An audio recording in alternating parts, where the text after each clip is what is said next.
The alien fleet had expected easy prey when they entered the Sol system. Their scanners showed a young species barely capable of interstellar travel. Their databases classified humans as soft creatures who spent more time fighting each other than preparing for external threats. The Vrakthari Empire had conquered dozens of such worlds. This one would be no different. They were wrong.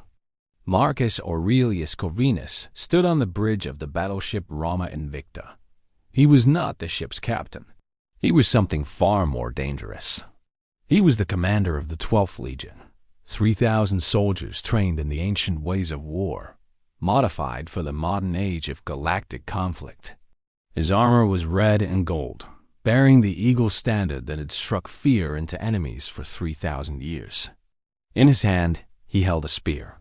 It was not a ceremonial weapon. It was made of carbon alloy stronger than any metal known to the alien invaders. Its tip could pierce starship hull armor. The ship shook as enemy fire struck the shields. Marcus did not move. He had been trained since childhood to remain calm in battle. His ancestors had held the line against barbarians, against Carthage, against every enemy Rome had ever faced. Now Rome faced enemies from the stars, and Rome would answer as it always had. Centurion, the ship's captain said through the communication system, "We are approaching boarding range. The enemy flagship is damaged. Their shields are failing." Marcus touched the communication device on his wrist. "Legionaries, prepare for assault. We board in 3 minutes." In the deployment bay below, 300 soldiers of the first cohort checked their weapons. They wore powered armor painted in the colors of ancient Rome. Their helmets were shaped like the Gallia of old, but contained targeting computers and atmospheric processors. They carried rifles that could punch through alien armor, but they also carried gladius swords and pilum spears. Some might call it foolish to bring blades to a gunfight in space. Those people had never seen a Roman legionary fight at close quarters. Gaius Petronius was a young soldier, barely 20 years old. He had joined the legion because his father had served, and his father's father, going back generations beyond counting. The Petronius family had bled for Rome since the days of the Republic. Now they bled for humanity among the stars. "You nervous?" asked the soldier beside him. Her name was Julia Maxima. She was a veteran of the Kepler campaign, where humanity had first proven that it could fight back against alien aggression. "No," Gaius lied. Julia laughed. "Good. Neither am I." She was also lying, and they both knew it. But that was the way of soldiers. Fear was natural. Admitting fear was unnecessary. The ship lurched as the docking clamps engaged. Somewhere in the distance, metal screamed against metal. The assault pod had attached itself to the alien flagship like a parasite burrowing into flesh. In moments, the cunning lasers would burn through the enemy hull. Marcus walked among his soldiers. He did not give a speech. Roman commanders did not waste words when action was needed. He simply raised his spear and pointed it toward the enemy. The hatch exploded inward. The Vrakthari were waiting for them. They stood 8 feet tall, covered in natural armor that had evolved on a hostile world.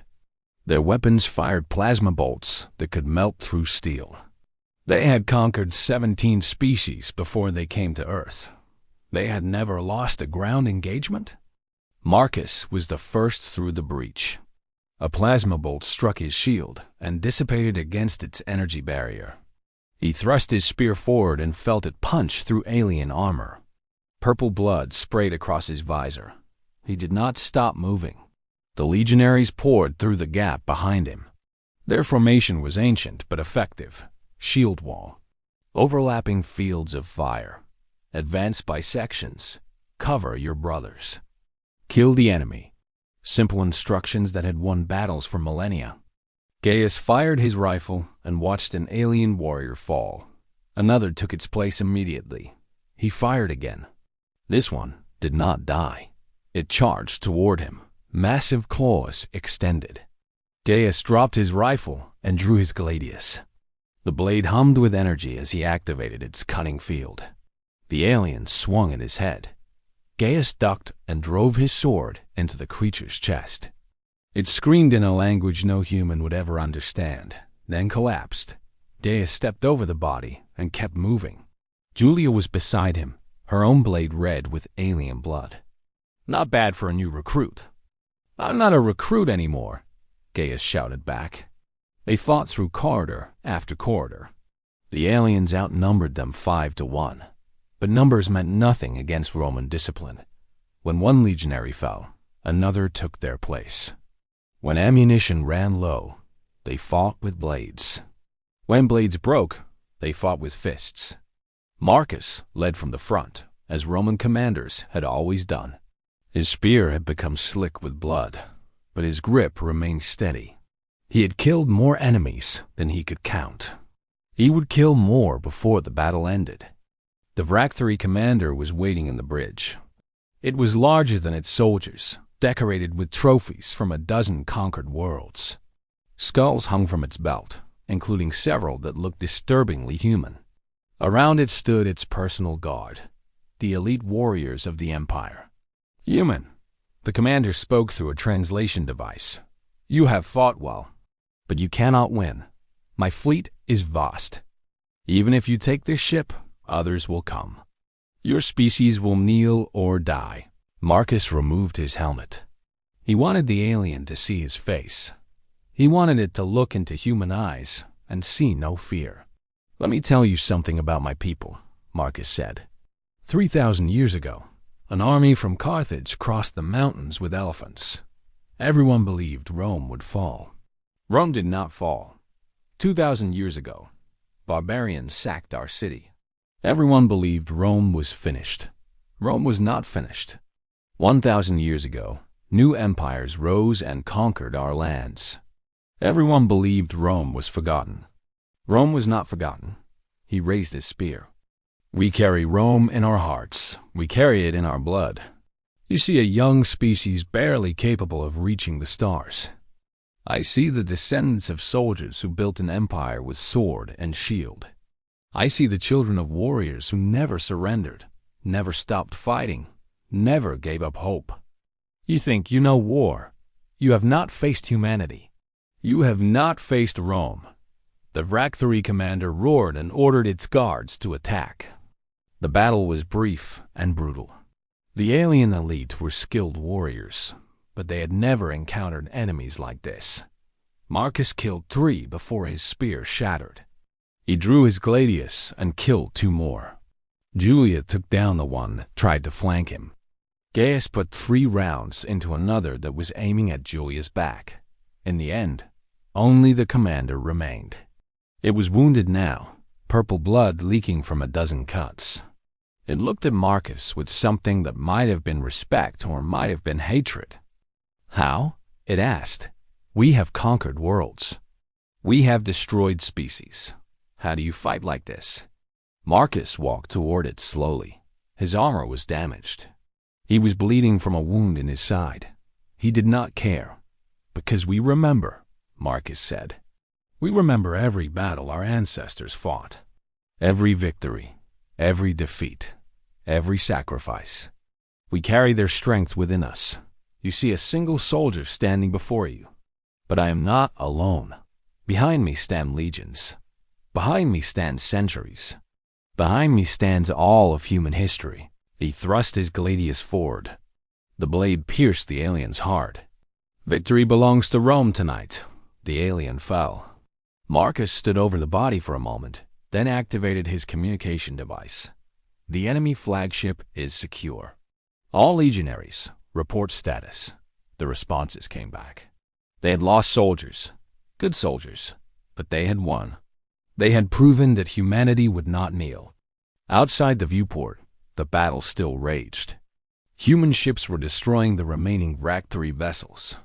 This was not the end of the war. More alien fleets would come. More battles would be fought. More blood would be spilled. But Marcus was not worried. He had seen his soldiers fight. He had seen what humans were capable of when pushed to their limits.